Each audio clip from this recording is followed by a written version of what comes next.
Okay, everyone, welcome back to the Rock and Roll channel. I'm Jeremy. It's good to be back. It's time to rock and roll, baby. Okay, so yesterday we talked about the defense, excuse me, the offense, and we broke that down. I wanted to get back into the offensive line a little bit more. A guy I mentioned, a returning starter from last year, Jeremiah Byers. He played tackle last year. I'm curious to see if he stays a tackle this year.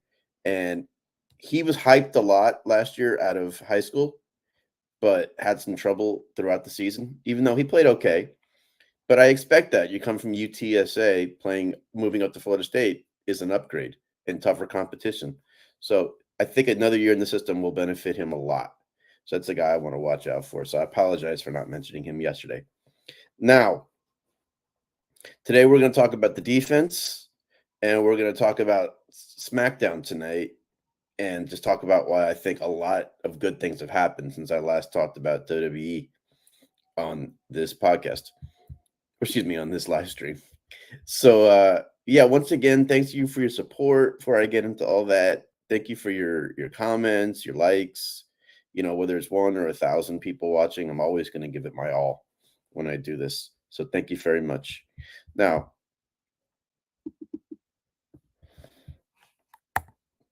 let's get into the defense of Florida State. It obviously starts on the defensive line.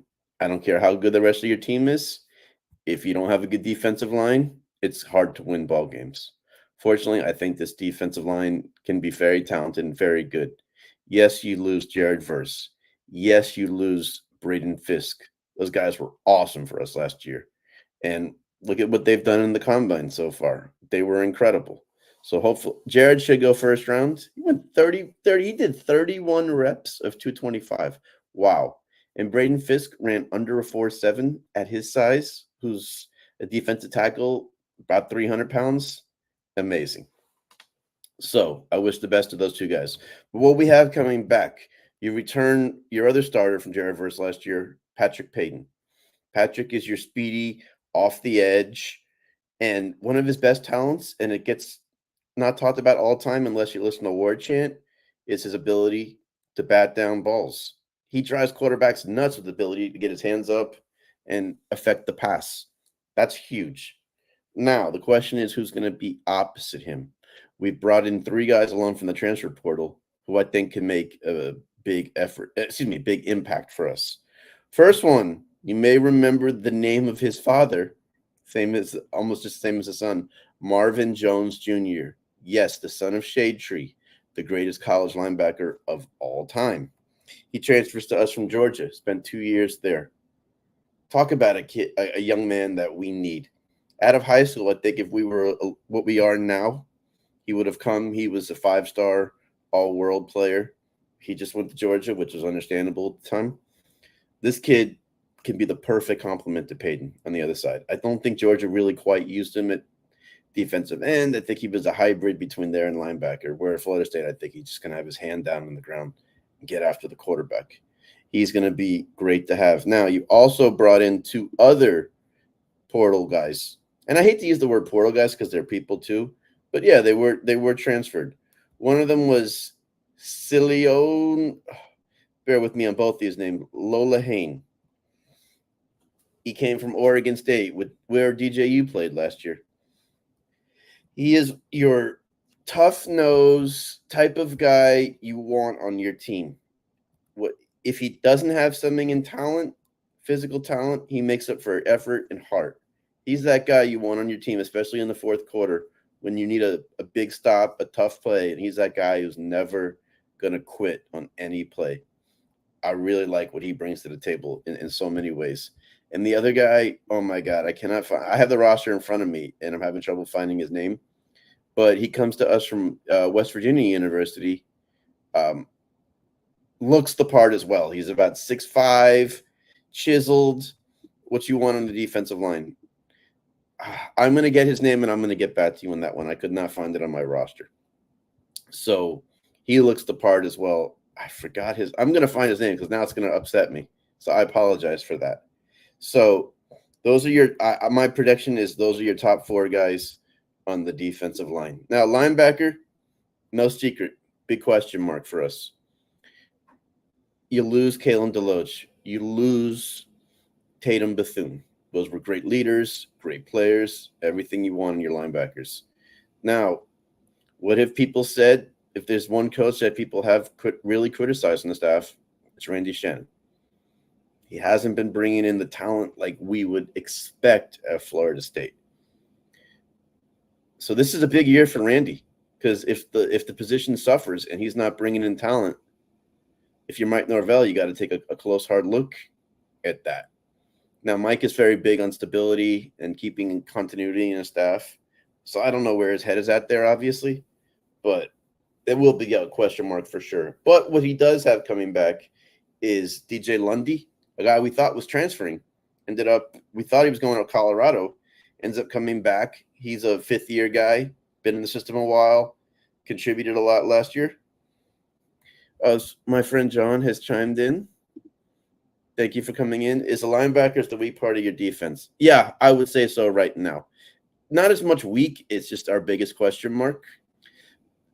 We have a lot of unknowns there. You have a fifth-year guy in Lundy. You have a transfer from Alabama, John Murphy. Sean Murphy. We'll see how that goes. You have DeMarco Ward coming back. A lot of unknowns, and it's a coach who has been scrutinized. John, thank you for chiming in. John is one of my closest friends. I'm going to say it right now, and especially on the wrestling part, he's good to have around because he knows wrestling as much as anyone. So back to the linebackers. Yeah, you got DeMarco Ward. You got Lundy and Sean Murphy. Those are, I think, the top three guys right now. I'm sure I'm missing someone, and I hate saying it like that, but somebody, you finish one of these podcasts and or live streams, and you always say, "Oh, why didn't I say that guy?" So I always say I'd like to circle back because I want to really mention someone who deserves it. You have Tamir Hickman Collins, a freshman. He enrolled early. I hate to rely on freshmen out of high school unless it's a Ernie Sims type guy or Nigel Bradham. But that's it for the linebackers right now. A lot of question marks. Secondary, Patrick Surtain has done a great job putting that group together, along with Mike Norvell, of course. So that's the group I'm excited about. We'll start with the safeties. Your leader is your returning starter, Shaheem Brown. Solid player, does it all. He's wearing number 1 this year on defense this year. I noticed that. I'm happy for him. It's not easy to earn the number 1. So he's got number 1. Now, the other safety is a question because you lose Akeem Dent.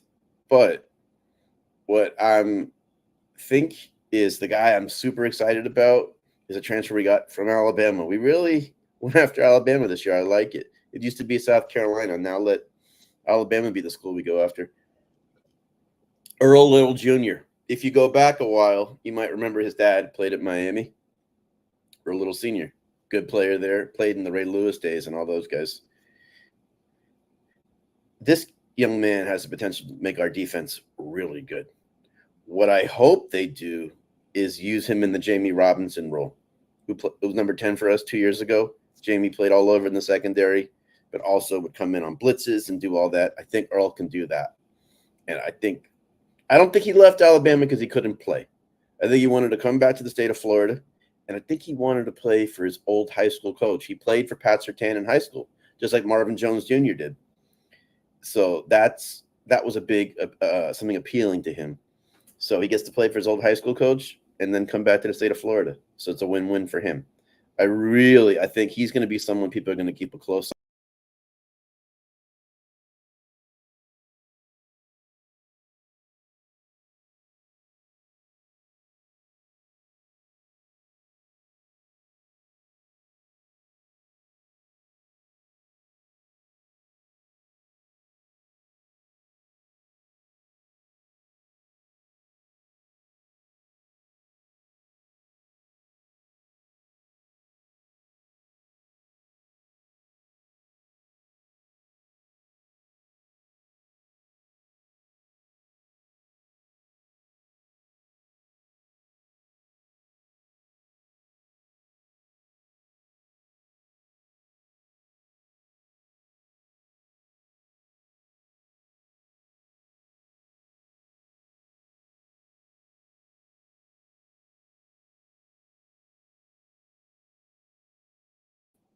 Sorry for the technical difficulties there. I am back. I apologize. So since you had a long delay there, I'm going to move away from the secondary, but just know we have a lot. Oh, true freshman, Charles Lester. Now, he's a little undersized, but 5-star Sarasota kid. He can play. I don't know how early he's going to see the field because we have a lot of guys there. Because a lot of times the secondary, a lot of guys can step up that you least expect. I remember a few years ago, people had wrote off Bernardo Green, and turns out he was quite the player for us. So you just never know there. Now let me go back. I'm going to actually go back and focus on the secondary because, man, do they deserve to be talked about, the talent we have there. And I hate to rely on them completely because I always say if you have a guy in the secondary lead the team in tackles, it's not good. I don't think that'll be the case with us. Last year you had Deloach and Bethune, those guys. So, okay, I'm sorry I'm rambling a little there. Let's just get into special teams. And then I'm going to – actually, no, defensive tackle. How could I forget that? You lose Braden Fisk, unfortunate. You lose Fabian Lovett, unfortunate. Now, you return Josh Farmer, Daryl Jackson Jr. Nice.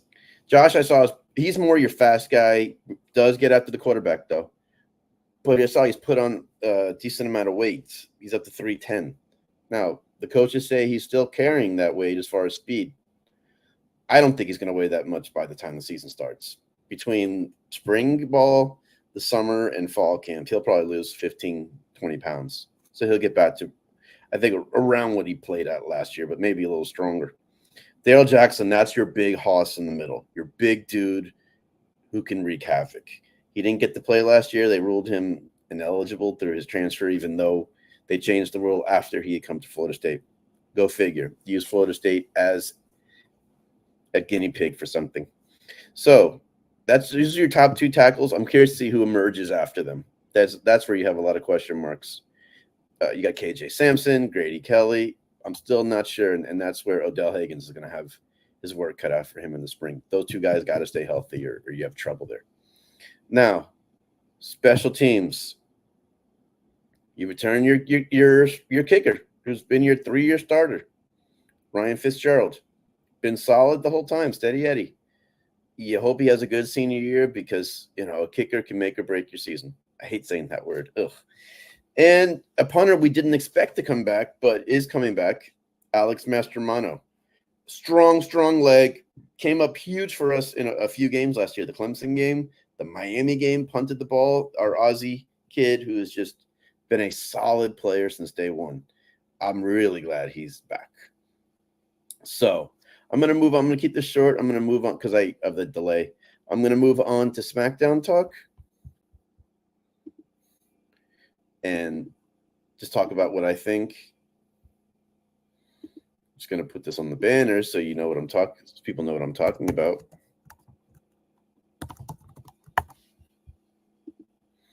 Okay. So last time I spoke to you about SmackDown and the road to WrestleMania, I talked about let's get more insight on The Rock and Roman, Cody and Seth, where we were headed. We had just heard some talk. A lot's happened since then, no question about it. The Rock came out 2 weeks ago and said, here's our proposal. We want Oh, John, well, I'm sorry. I'm going to go back to football a little bit. What would I grade each position? I can't grade right now because I haven't seen anything. After spring, you can grade a little bit, but then because you've seen them play. So I can't really right now. It wouldn't be fair. And a lot of guys can emerge that I just don't expect to emerge. So that's why I just couldn't grade a position. Some positions you're really hopeful, like secondary, I would give a B+, A- right now. But it's just really hard, and you feel like you're jinxing them too. So, John, also, man, I want to know what you think about the road to WrestleMania. I know it's tough for you without Brock Lesnar there. Okay, so back to SmackDown. John, thank you for the question. Now, I was saying The Rock and Brock proposed the idea where on night one, and we talked about this, have a tag match, Rock and Roman versus Cody and Seth. Rock threw in the stipulations where if Rock and Roman win, for the Roman Reigns and Cody Rhodes match, he's calling it Bloodline Rules. They can do whatever they want in that match. He said, heck, even Solo can sing the national anthem, which was pretty funny. So that was funny. And he said, if Cody and Seth win, no bloodline for the Rock and for the Roman and Seth match, which I found interesting. And then Rock, after that, acknowledged Roman Reigns as his tribal chief. And that was interesting. I don't think he really meant it. I think that could be a plant for him turning babyface at some point. Make Roman think that. Because if you saw Paul Heyman's face during that, he gave a look like something isn't right here. So Cody and Seth talked about it, and they said they'll be on SmackDown last week to discuss it. And they did show up. They had a face-to-face with Rock and Roman. And one of the things I loved the most about it was we saw a serious side again to Seth Rollins. As great as Seth is in the ring, as great as he is on the mic, a lot of his most of his character now is him laughing and being silly and messing with somebody, which he does really well. But in this situation, I wanted a serious side of him, and we got that. I mean, calling The Rock Mr. Midlife Crisis was hilarious when he said that. And he said it in a serious way. Cody and them talked. They accepted the match. We obviously expected that, but it was cool they did it. It was cool they did it face to face. And then The Rock decided to get personal with Cody like The Rock does and was talking about Cody's family. So The Rock ended up getting slapped by Cody, which was great. They played off of the Super Bowl press conference. Oh, I got a question from my friend. Okay. I think Rock and Roman win night 1, and Tama Tonga comes at night 2 to help Rock screw over Roman. Ooh. Well, I'm afraid to question you, John, because you always seem to be right when you make your predictions, unfortunately. I don't know. I think See, my impression was that Tama Tonga was going to get involved with AJ Styles against the Good Brothers and other people, because we haven't seen AJ much lately. So I wonder if that's where they're hiding that. I don't know if they're going to put Tama in the Bloodline story right away, because he's really not part of the family. Oh, actually, he is. Yeah, in a way through Haku. So I don't know. You're putting Tama in a major story in his first night in WrestleMania. That's asking a lot out of him. So my guess is he's gonna be with AJ Styles in some way. And him and AJ are gonna be like a new faction or just a tag team, reuniting the Bullet Club in some ways. And I'd love to see them against the Good Brothers. Yeah, the more I think about it, though, like I kept thinking Rock will take the pin, Cody and Seth will win, because you're almost guaranteeing Cody to win if they win the first night. But do you have Roman lose 2 nights in a row, even if he doesn't take the pin the first night? That's a big question. My question is, does Roman retain? Is it Cody's? I think the more they're talking about it, and Cody's promo the other night, man, it's almost like he said it's going to happen. When he said, I want to give the belt to my mom, I was like, wow. If they don't do it now, I don't know when they will ever, unless they're at the Garden. So I think that's it. They're doing a great job. WWE. Like, I'm excited for SmackDown tonight, and I'm really not all the time. I'll catch up what happened. I'll watch on YouTube. If I recorded it, I might just fast forward through certain parts of it. Like, I'm legit excited tonight to hear what they have to say.